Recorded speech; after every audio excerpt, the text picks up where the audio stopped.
El mundo entero está atravesando tiempos difíciles, pero estamos juntos y vamos a salir adelante.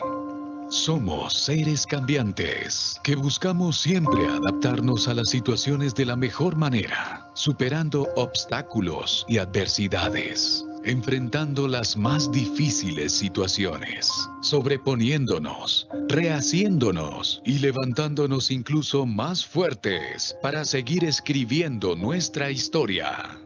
Por eso en la 16ª fiesta del libro de Cúcuta Virtual abordaremos y comprenderemos la resiliencia como esa característica innata que posee el ser humano para reinventarse y emprender nuevas oportunidades. Te invitamos a explorar cómo la ciencia, el deporte, la academia, la literatura, la música, el cine, la danza, el teatro, la poesía, la pintura y las expresiones artísticas en general se han convertido en herramientas y estímulos catalizadores para generar procesos resilientes en los seres humanos. El año pasado demostramos que las fronteras en el arte, la cultura y la literatura no existen. Este año queremos decirte, adelante. Juntos vamos a salir de esta más fuertes. 16ª fiesta del libro de Cúcuta Virtual. Resiliencia. Un paso adelante con la cultura.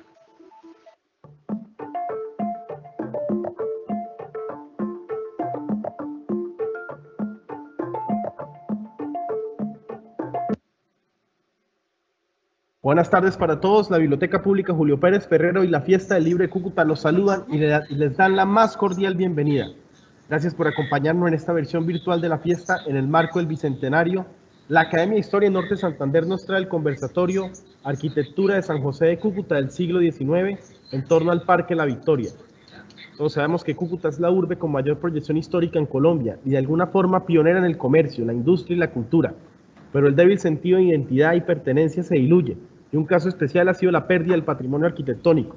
Las construcciones antiguas y de valor histórico han sido demolidas para imponer en su lugar nuevas arquitecturas, que si bien es cierto, modernizan a la ciudad, acaban con el acervo histórico.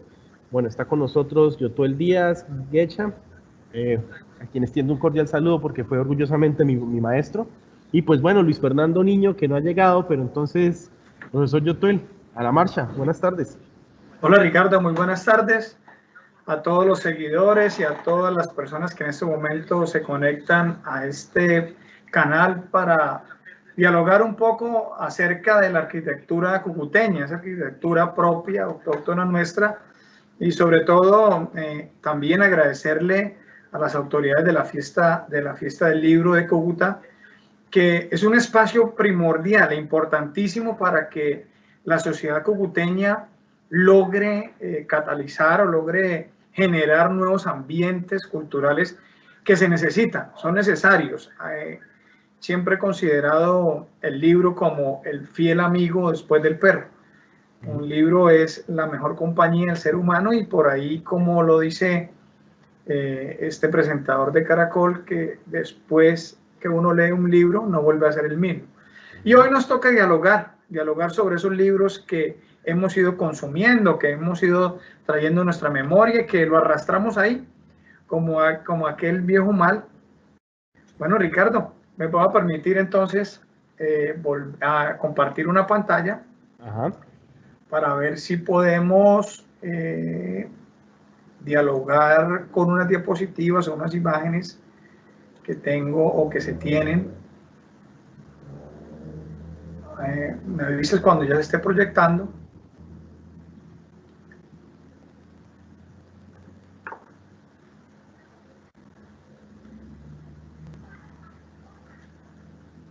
Me decía que esto de la tecnología es algo fundamental, pero a su vez algo complicado porque... Ya se está proyectando, profesor, y okay. Dale, comienza. Bueno, pero no la veo acá. No. Ah, bueno, ya la veo acá. Bueno, mire, entonces vamos a hablar sobre las casas coloniales, sobre todo la arquitectura del siglo XIX, alrededor de un icónico parque. Icónico parque que es el Parque de la Victoria. Muchos le dicen el Parque Colón. Bueno, tal vez debe ser por la figura que está en el centro de la plaza. Pero bueno, así son las cosas y vamos a darle un poquito de espera a eso. No sé si está presentando la diapositiva. Sí, profesor, está la diapositiva ahí. Ok, pero ahora va a suceder algo acá particular. Bueno, entonces le decía que en nuestra región hay un débil sentimiento de identidad. Por la identidad cucuteña y también por esa falta de arraigo, ese sentido de pertenencia. Ese sentido de pertenencia ha llevado a que poco a poco las nuevas corrientes migratorias vayan destruyendo nuestra impronta, nuestro ser cucuteño como tal. Bien, ha sido un caso muy especial el perder icónicas construcciones en Cúcuta, como por ejemplo la estación Cúcuta, esa estación que quedaba cerca a lo que llamamos el terminal de transporte. Las edificaciones como el de la aduana, la primera construcción traída de Europa de ensamble, así como los Legos, como conocemos los Legos, era la primera construcción traída de Europa y que se ensamblaba. Bueno, ese icónico edificio de aduana fue archivado como tal cual archivamos en nuestro cuarto de San Alejo la cama que desarmamos. Y entonces fue depositada en un lugar que queda en la avenida Cuarta con calle 13 y 14, donde es el parqueadero de la Gobernación. Más abajo, ahí está, digámosle, archivada, guardada, por darle una expresión bonita, ¿no? Bien. Dice que también el Teatro Guzmán Berti, un teatro icónico de la ciudad, importantísimo, porque fue en su primer espacio de esparcimiento. En él podíamos disfrutar de obras y de artistas que provenían de Europa. Bueno, también otro, el Teatro Santander. La Quinta Asensio también fue devorada yo lo llamo por los depredadores de la arquitectura cucuteña y depredadores por la historia cucuteña. Bueno, les debo contar que me apoyo en imágenes de La Opinión, de reporteros de La Opinión, imágenes de Cúcuta Online, imágenes de los manes del dron, imágenes de fotos antiguas de Cúcuta, bueno, y otros autores que ahorita se me escapan. Al final tendrán sus créditos como tal, porque es importante esa labor que ellos hacen, es trascendental esa labor que ellos hacen, porque gracias a ellos que podemos disfrutar aún, así sea de imágenes, pero disfrutamos aún de esa historia de Cúcuta. Bueno, ¿qué podemos decir de esta primera imagen como tal? Bueno, Cúcuta tiene vida jurídica bajo la cédula real otorgada por el rey Carlos IV en 1793. Y Cúcuta, antes de ser como era, pues construye una iglesia de bareque, de tapias pisadas, pero a 30 metros al oriente de la actual catedral. ¿Sí? No es donde estaba originalmente la catedral, sino 30 metros al oriente.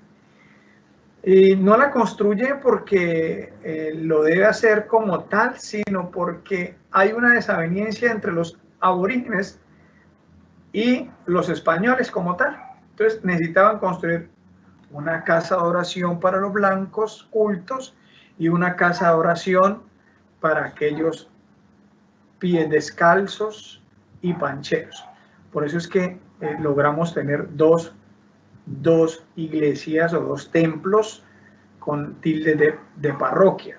La de San Luis, que alberga a Nuestra Señora del Rosario, y la Catedral de San José de Cúcuta, que alienta nuestro clamor a San José. Bueno, posteriormente viene un terremoto. Cúcuta es sacudida por un terremoto. No vayamos a decir que es el único sismo que nos ha sacudido nuestras entrañas. No, para nada. En 1875 acontece el terremoto, pero yo quiero contar una historia aquí, un cuentico acá, si ustedes me permiten. Figúrese que en 1849 en Lobatera acontece un terremoto como tal. Y un poblador que había llegado a resguardarse en Cúcuta, en los valles de Cúcuta y Villa Rosario, la mañana anterior hace el comentario en la plaza, dice, oiga, me huele a Lobatera. Y como provenía de esa población, temeroso se fue. Y fue así como predijo, o bueno, digámosle, dio los primeros avisos de ese terremoto. Lógicamente, acontece ese terremoto, y por lo tanto sabemos las consecuencias. Tal vez la familia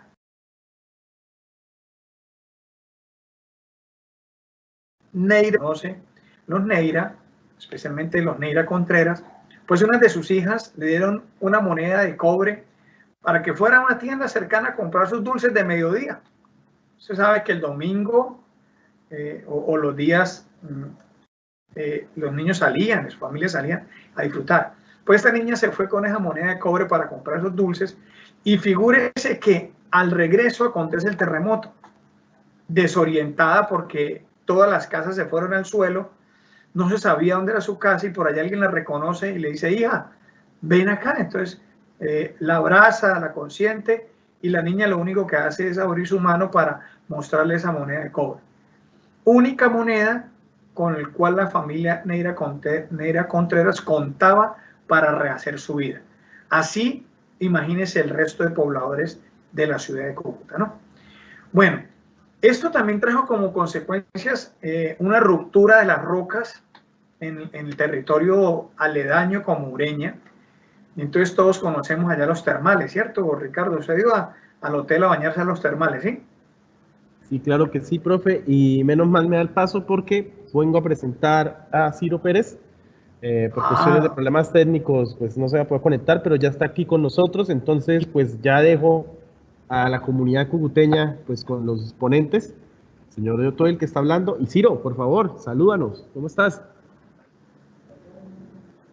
Creo que Ciro se fue. Bueno, maestro, el maestro Ciro ahí viene, pero sigamos ahí charlando. Claro, sigamos ahí, profe. Entonces allá en Ureña se fracturan esas rocas, emergen esas, digámosle así, esos termales, y entonces allá crean el Hotel Ureña y entonces se genera, es natural esa piscina. Bueno, pero a consecuencia de 3 años después del terremoto, se empieza la explotación petrolera allá, cerquita a nosotros, y se produce lo que es el querosén y lo que es el gasoil. Y adivinen que en 1909 se convierte en la primera empresa petrolera de Venezuela, allá. O sea, nosotros podríamos decir que todo era una catástrofe, ¿cierto? Que todo era una lamentación, que saliéramos a correr de la ciudad, pero no, esto trae cambios y trae nuevas aventuranzas y nuevas fortunas a nuevas personas. Personas que, como siempre lo he dicho, nosotros los cucuteños somos berracos, somos echados para adelante, no nos detiene ni el terremoto. Tanto así que como digo que no nos detiene ni el terremoto, entonces le dan esto, digámosle, la tarea a un migrante, a un venezolano, Francisco de Paula Andrade. Francisco de Paula Andrade le dan la tarea de trazar los caminos de Cúcuta, cómo iba a ser.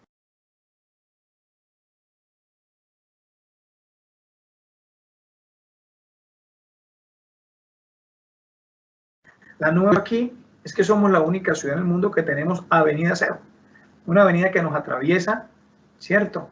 Desde la parte del aeropuerto, desde las entrañas, se inserta en el aeropuerto ya, en el Canal Bogotá, y llega, ya tenemos una prolongación que se conecta con la autopista internacional. Bueno, son cosas muy hermosas, cosas que solamente los cucuteños podemos disfrutar. ¿cierto? Solo los cucuteños somos los que disfrutamos estos acontecimientos. Bueno, es que estoy intentando ubicarles un video que me gustaría que lo observaran, pero bueno, más adelante a lo mejor lo podemos ir a observar. Bueno, entonces mira, aquí hay algo fundamental. La nueva proyección empieza a trazar nuevos rumbos de progreso a la ciudad. Las situaciones políticas que se vivían en Europa y en Asia llegan a influir a las personas que migran. Y no migran solamente con su maleta, migran con su riqueza, lógicamente. Y migran con algo fundamental, con sus sueños y sus recuerdos. El hombre y la mujer solo se construye desde sus sueños y desde sus recuerdos. Las riquezas quedan apartadas. Bueno, y estos migrantes ayudan a transformar a esta nueva ciudad. Y ellos vienen de Alemania, vienen de Francia, vienen de Inglaterra, vienen de Siria, vienen del Líbano. Y cada uno de ellos trae su historia empacada, trae algo más a la ciudad. Y viene con un detalle muy fundamental, el tren. No es una historia, no es nueva para el cocuteño. Teníamos el tranvía y teníamos un tren que venía desde el lago de Maracaibo y atravesaba Cúcuta para salir a esas fronteras marítimas de Colombia. Y teníamos un tranvía, algo pequeño propio de nuestra ciudad, que iba a Salazar, que iba a Tibú, que bueno, que recorría, y que la gente del común, aquel descalzo campesino, aquel trabajador, era feliz cuando llegaba ese tranvía desde la Petrolia, llegaba con los empleados alemanes a la ciudad y los niños se montaban alegremente a recoger las mentas, las pipas, que llamamos nosotros pipas, que venían en unas cajas que a los alemanes les entregaban. Los alemanes cuando venían a la ciudad, después de estar trabajando, les entregaban una caja donde venían dulces, vinos, jamones, porque la empresa le daba para que llegara con esa ofrenda a la casa, pero muchos de estos lo dejaban en el tren abandonado o se recreaban con estos niños o con estos adolescentes dándoles estos dulces. No vamos a decir que le lanzaban porque sería despectivo y no sería una forma adecuada de tratar a esas personas. Sino les otorgaba, les regalaba esos dulces y era como decir que Messi llegara a la ciudad y le regalara uno la franela, o que Ronaldo o Rivaldo, ¿cierto? Era algo así espectacular, ver a un extranjero regalarle algo a alguien local y comer esos deliciosos dulces que venían traídos de Europa. Entonces, en estas imágenes vemos, por ejemplo, la estaciones del tren, vemos la Casa de las Aduanas, vemos el Teatro Santander, sus dos formas que fueron, y vemos una tienda comercial. ¿Sí? Así eran las construcciones de esa ciudad pujante, de esa ciudad que iba a echar hacia adelante, que iba a tenernos a nosotros como hijos. Bueno, estos hijos que hoy estamos haciendo por esta ciudad. Bien, y aparecen los alemanes. Y los alemanes hoy debemos entenderlos y respetarlos porque ellos sí cumplieron sus acuerdos. Y tal vez Ricardo, que es hijo de esta generación, que le tocó todo el posconflicto y todo el conflicto como tal, porque nació en el conflicto. Bueno, yo creo que también porque viene desde la FARC de más de 50 años. En cambio, estos alemanes sí aprendieron de esos tratados y entonces, ojo que ellos se fundamentan en la verdad, estos alemanes, y todo lo que construyen, lo construyen para durar. Y tal vez su dicho que debemos tenerlo muy presente es que si está funcionando, déjelo funcionar, no lo transforme, no lo cambie, déjelo así como está. Ellos hicieron un juramento, bueno, los alemanes nazis hicieron un juramento, que no iban a tener descendencia, porque le habían hecho tanto daño a la humanidad que juraron no tener descendencia como uno de los compromisos, de esos juicios de Nuremberg y todos los demás, como esa verdad y olvido que tenemos en Colombia, ¿cierto? En Colombia estos grupos paramilitares y grupos guerrilleros se sometieron a unas justicias especiales con la condición de contar la verdad, de reparar y de no repetir. Bueno, cada uno de ustedes ahí evaluará, dirá en qué condición va ese acuerdo. Cada uno será el juez de ellos. No vamos a decir colectivamente. Muy bien. Profe, cuénteme. Hago una interrupción porque ya está todo el equipo. Creo que ya lograron conectarse los duros del paseo, por así decirlo. Está acá ya Luis Fernando Niño y Ciro Pérez. Entonces, por favor, saluden, repórtense y ya, la sala es de ustedes. Ciro, Luis Fernando, buenas tardes. Ciro, tiene el micrófono apagado. Buenas tardes a todos, a Yotuel, a Ciro, al presentador y a todas las personas que nos están siguiendo. Gracias por la invitación. Fernando, buenas tardes, Fernando. Qué pena con ustedes. Un pequeño contratiempo para podernos conectar, pero lo logramos solucionar. Bueno, lo importante es que ya están los que deben estar. Continúe, profesor. Bueno, buenas tardes. Nuestro señor Ciro Pérez, historiador de Cúcuta, Luis Fernando Niño, presidente emérito de la Academia de Historia Norte de Santander, presidente gerente del Bicentenario, en el cual tenemos que seguir batallando por ese desarrollo, por esa situación. Entonces le contaba que aparecen esos alemanes y hacen ese juramento, ¿no? Y se radican en Cúcuta y construyen el comercio, ¿sí? Esos alemanes utilizan el comercio como eje de desarrollo y exportan sus productos a Europa. Crean una situación específica donde ellos, pues poco a poco van desarrollando esa industria en Cúcuta. Y cómo no recordar una icónica construcción como es la botica alemana. Esa botica alemana que hoy es convertida en una institución financiera como es el banco BBVA, ahí en plena esquina de la calle 10 con avenida Sexta. Ahí queda la botica alemana. Tal vez en la presentación que estoy haciendo, ahí se ve la foto como era antes. Y aparece una construcción que hoy en día pues cobra vigencia por tantos cuentos o relatos que se dicen que es una que está construida en la avenida Sexta con calle 16.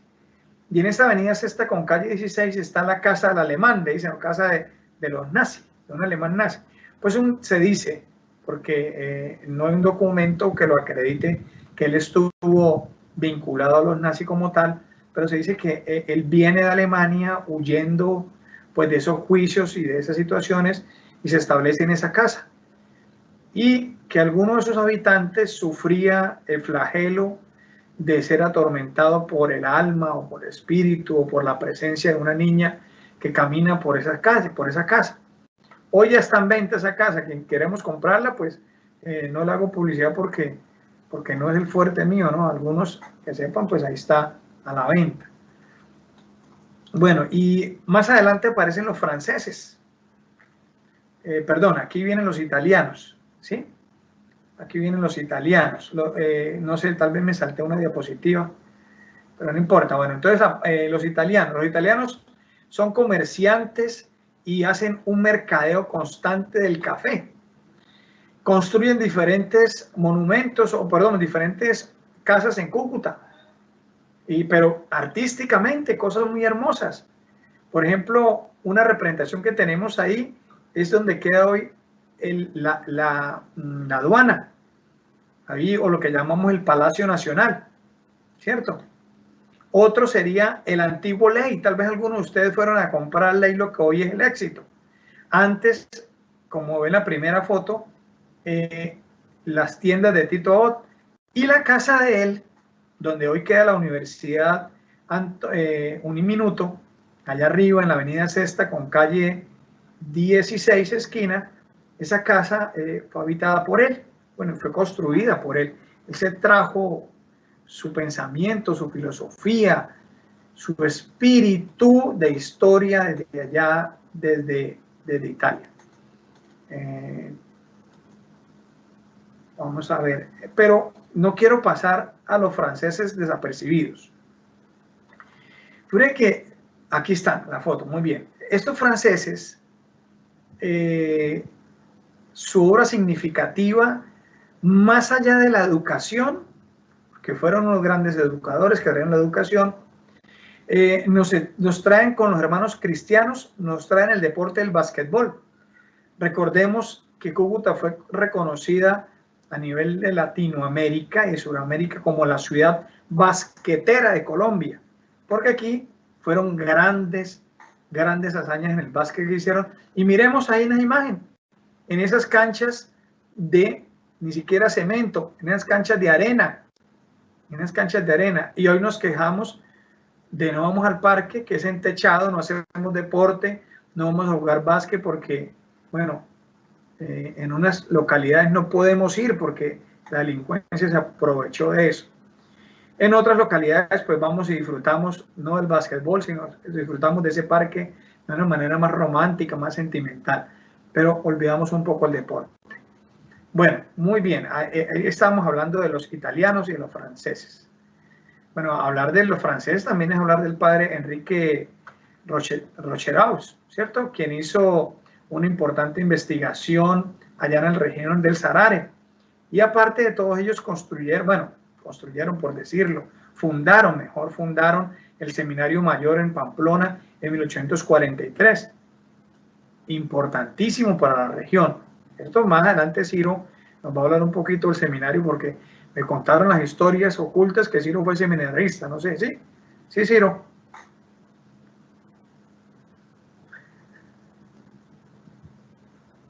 No alcanzamos a tanto. Bueno, pero que en realidad sí alcanzó a hacer tanto fue nuestro compañero, nuestro colega, el doctor Luis Fernando. Luis Fernando sí alcanzó a dar unos buenos pasos hacia ese seminario. Por ahí anduvimos. Bueno, muy bien. Bueno, pero es bueno ir reconociendo elementos históricos de este tipo para poder entrar al debate. Muy bien. Y después aparecen los que llamamos vulgarmente turcos, ¿cierto? Esos turcos realmente son libaneses, sí, pertenecen a los sirios. Inician, oiga, mire, nosotros creeríamos que esto del puerta a puerta es de ahorita, ¿no? O de las redes o de las pirámides comerciales, o las redes comerciales, no. Estos libaneses o sirios inician el comercio a crédito en Cúcuta, inician la venta puerta a puerta. Además, hacen un aporte importante en la construcción de las ladrilleras. Al menos entre 1915 y 1940, la ciudad fue reconocida como la más importante del país en su desarrollo urbanístico y económico. Se decía en ese entonces por la literatura que parecía más una ciudad europea que una ciudad latinoamericana. Bueno, ahí vemos en la imagen donde queda el diario La Opinión, hoy en día el diario La Opinión, que a propósito ayer cumplió 60 años, creo, de circulación. Y entonces vale la pena estar ahí, pues, conmemorando o hablando. Bueno, ¿y qué es lo que sucede en esta situación? Mire, porque dijimos que vamos a hablar del parque, de la zona del Parque La Victoria. Entonces, es la zona de mayor conservación histórica y está ubicado entre las calles 12 y calle 17 y entre las avenidas Tercera y Cuarta. ¿Ahí qué ubicamos nosotros?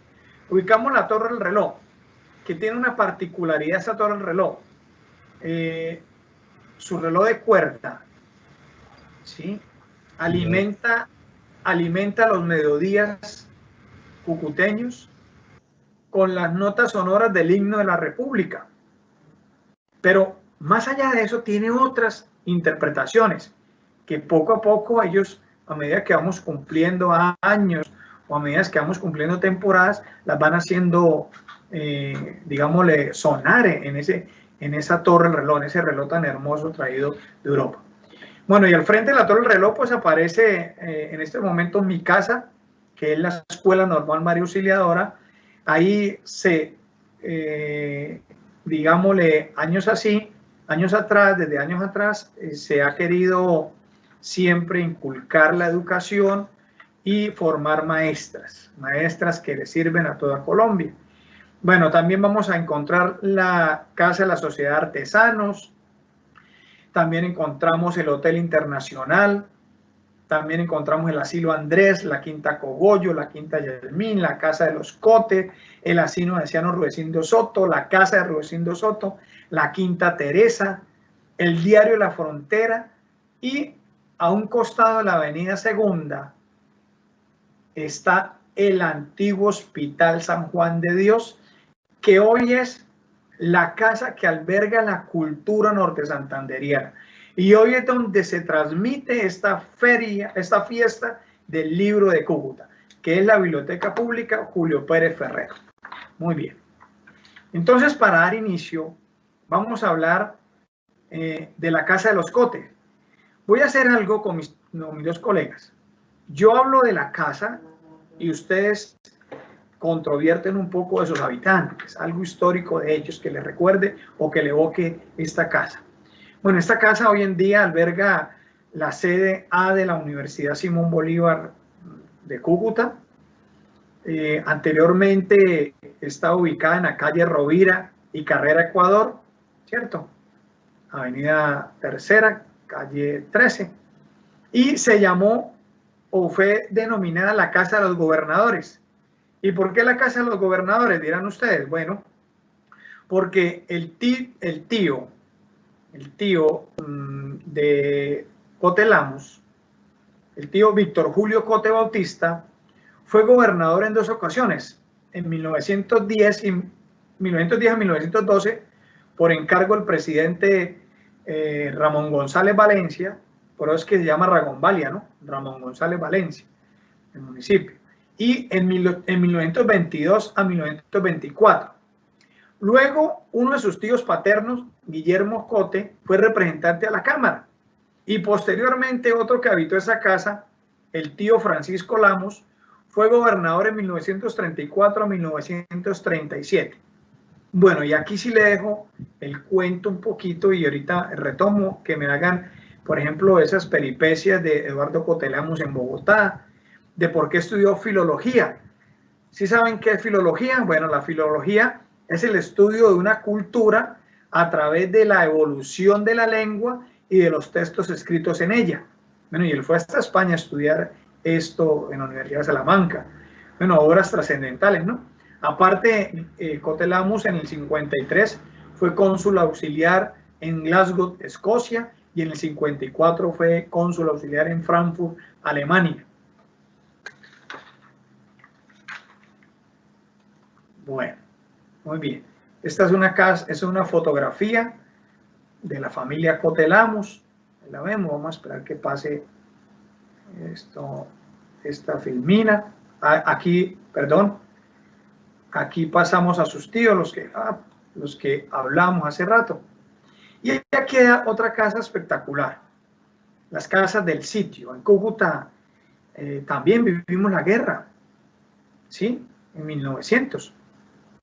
Esa guerra, los cañones que estaban apostados en la columna de Padilla, allá cerca al cementerio central de hoy, apuntaban hacia el centro de Cúcuta y disparaban sus cañones.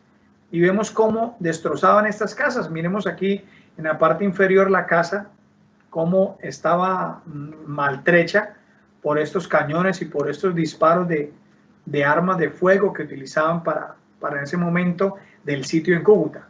Hoy esta casa está convertida en un restaurante, ¿cierto?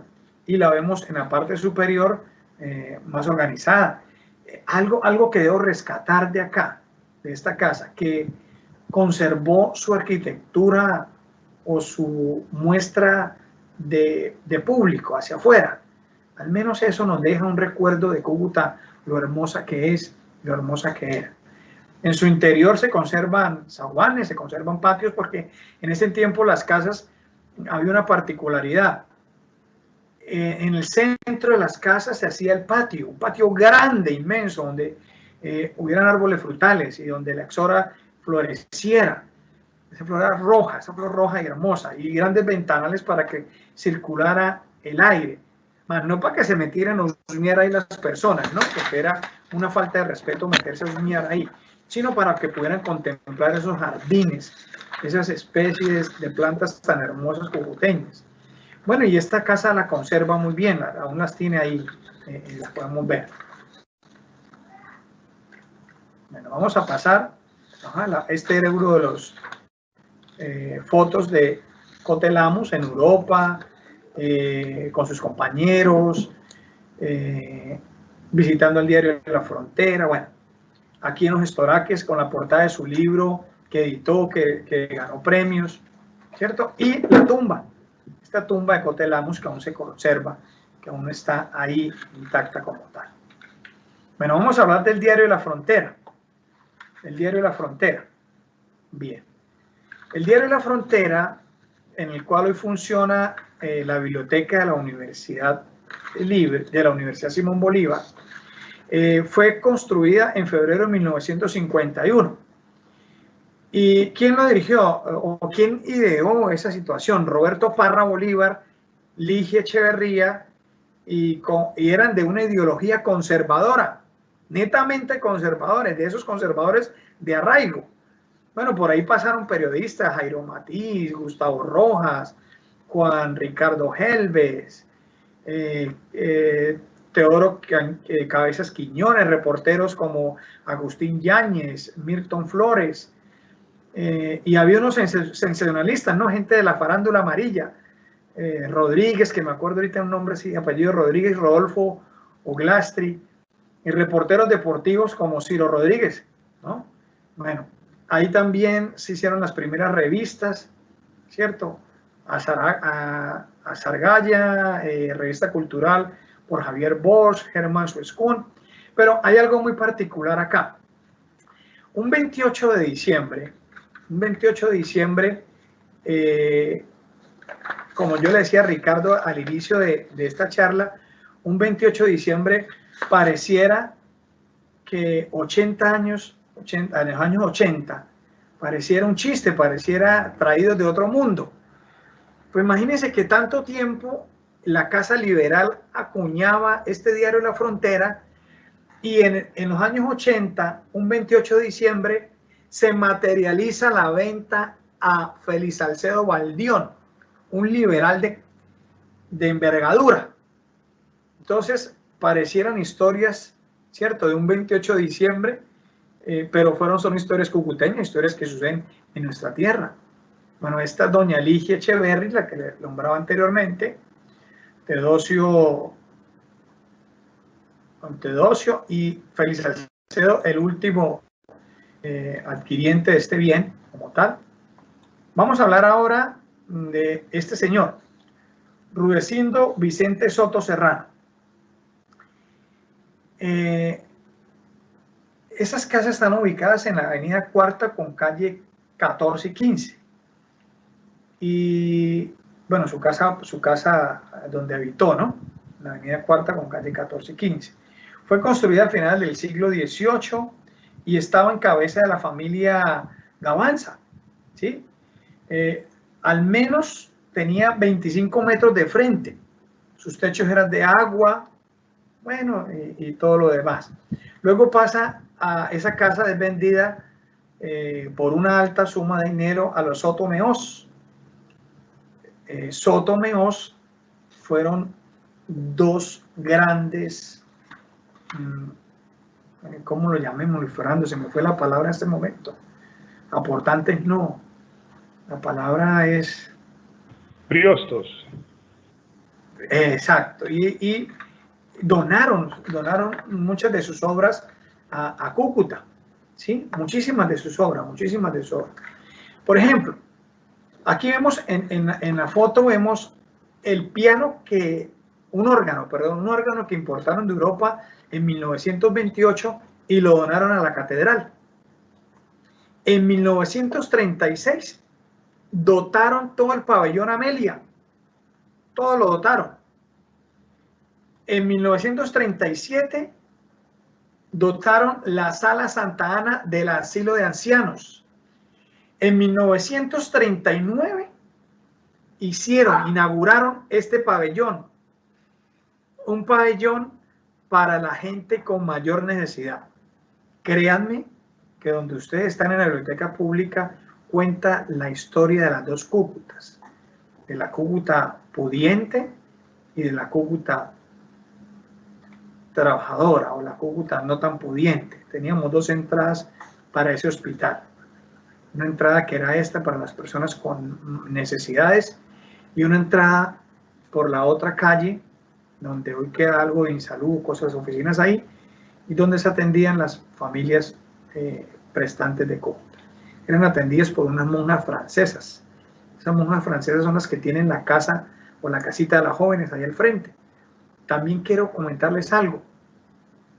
3 de esas hermanas francesas que dieron su vida, al morir, no tenían cómo devolverlas a Francia. Y ellas, por amor a esta tierra, pidieron que fueran enterradas en el atrio de la iglesia. Esa iglesia que queda en toda la esquina de la biblioteca pública. Ahí están los restos de estas hermanas. Ahí están. Bueno.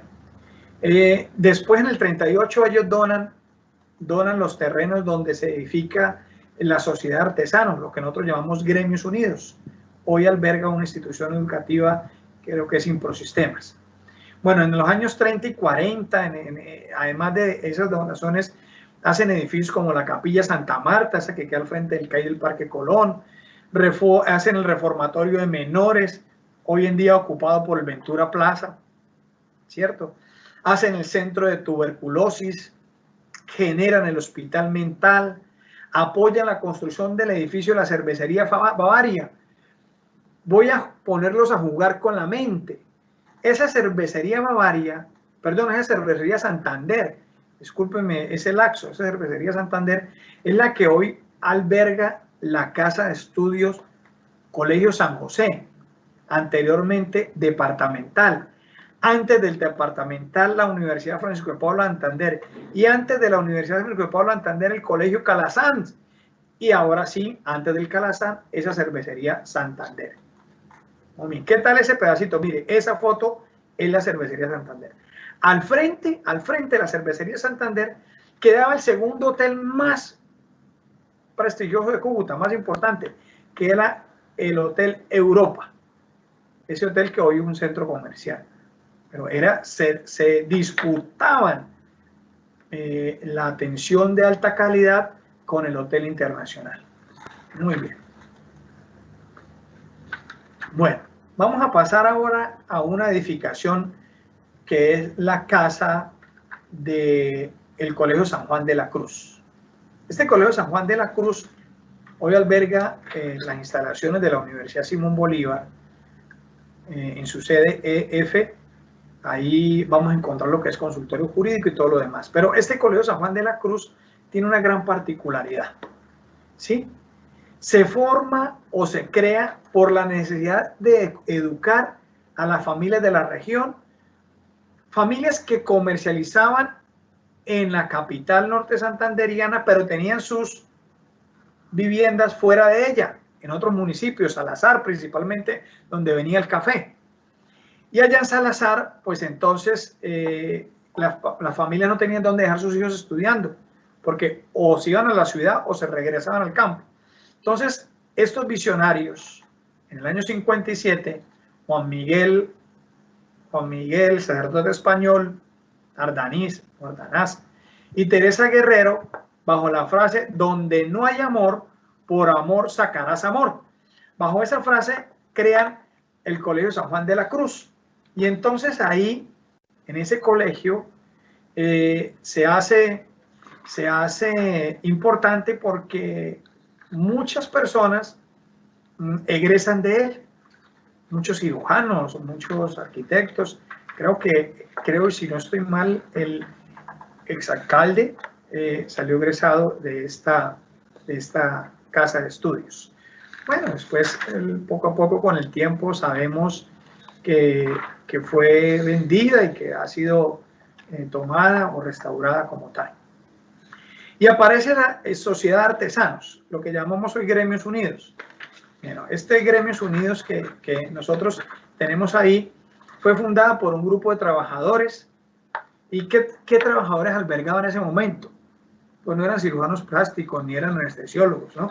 Eran trabajadores del común, artesanos, albañiles, olleros, zapateros, sastres, carpinteros, talabarteros, entre otros, ¿cierto?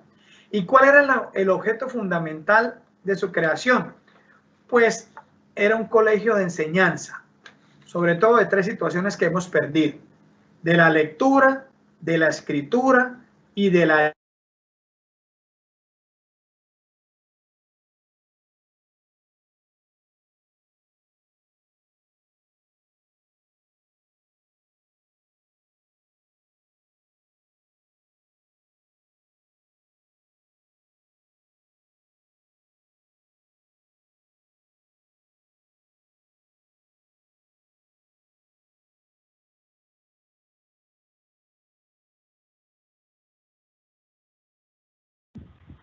Bueno, Ciro, si me escucha, quedó detenido nuestro colega Yotuel. Frente a todo esto que Yotuel ha venido insistiendo, ¿cuál es esa percepción suya de esta ciudad del 19, del 18 y del 19, esa Cúcuta que hoy vemos y por ahí todavía observamos vestigios en la realidad? Yo creo, mi doctor Luis Fernando, que fue la Cúcuta romántica, esa Cúcuta soñadora que nuestros abuelos tejieron para construir sus vidas. Era una ciudad bucólica, llena de árboles, llena de paisaje, con avenidas amplias, con lugares muy particulares donde se reunían a comentar las incidencias políticas, sociales, económicas de la ciudad. Y falta comentar un detalle importante, que hasta los años 70 encontramos la tendencia de los cucuteños raizales de vestir completamente de blanco. Una costumbre tomada de las que nos dejaron los europeos en su paso por la ciudad. Y también podemos decir que Cúcuta tiene una gran tendencia a seguir lo que le trazaron los inmigrantes. Lástima que la Segunda Guerra Mundial y los acuerdos de gobierno nos sacaran a los alemanes y no dejaran continuar la obra que llevaban. También hablamos de la arquitectura italiana, que se afianzó mucho en nuestra ciudad, y algunos llegaban a comentar que era una ciudad más mediterránea que las mismas ciudades de esta costa. Esto nos llena de satisfacción de saber que Cúcuta ha tenido una historia muy nutrida, muy variada, y hay una cosa muy interesante, que cada una de esas casonas, cada uno de esos espacios antiguos tienen sus respectivas leyendas, y que sería un tema muy interesante para con mayor tiempo hablar de las leyendas de las casas viejas de Cúcuta. La arquitectura de las calles trazadas en forma ortogonal por nuestro reconstructor del terremoto, el doctor Francisco Pablo Andrade Troconis, con la rectitud con que fueron trazadas, la amplitud, luego el tratamiento especial que los mismos vecinos le daban a las calles con la plantación de árboles, y algo que se perdió y que no lo volveremos a ver, yo creo, jamás, era el encuentro en las tardes de los agentes de la ciudad para disfrutar de un pastel, de una gaseosa, de un fresco. Los antiguos aljibes de las viejas casas, donde se sacaba el agua de la toma pública y se llevaba allí para hacer un proceso de filtración. Son cositas muy bonitas que han quedado en el corazón de Cúcuta y que yo creo que debemos de alguna manera dejarlas para las generaciones futuras, para que sientan que esa ciudad de Cúcuta fue una ciudad de puertas abiertas, con mucha historia, con mucha cultura y con mucho dinamismo social, y sobre todo gentes humanas, gentes sencillas que formaron su población. Bueno, muchísimas gracias a la Academia de Historia del Norte de Santander. Lamentablemente, pues listo, ya se acabó el tiempo, pero estos temas dan para más discusiones, para más conversaciones. Espero que esta conversación continúe porque estuvo muy, muy bueno. Pues la serie de tópicos que nos presentaron, tanto Yotuel, como el profesor Luis Fernando, como el profesor Ciro. Agradecemos también a todas las personas que han estado conectadas, que han hecho posible esta versión virtual de la Fiesta del Libro. Los invitamos a conectarse a www.fiestadelibrocucuta.org y pues hasta la próxima. Un saludo. Pero me gustaría que en los 2 minutos de cierre, decirle a los cucuteños que es posible, que a pesar de todas las adversidades nos hemos vuelto a levantar siempre. Siempre hemos salido adelante y esta es otra oportunidad más para volver a salir y pensar en grande. Muchas gracias por la invitación a la biblioteca, a la Fiesta del Libro y a Ciro y a Yotuel, compañeros de la Academia de Historia. Un abrazo para todos. Cuídense. Lo mismo, mi doctor. Muchas gracias. Muy buena tarde. Buena tarde. Buena tarde.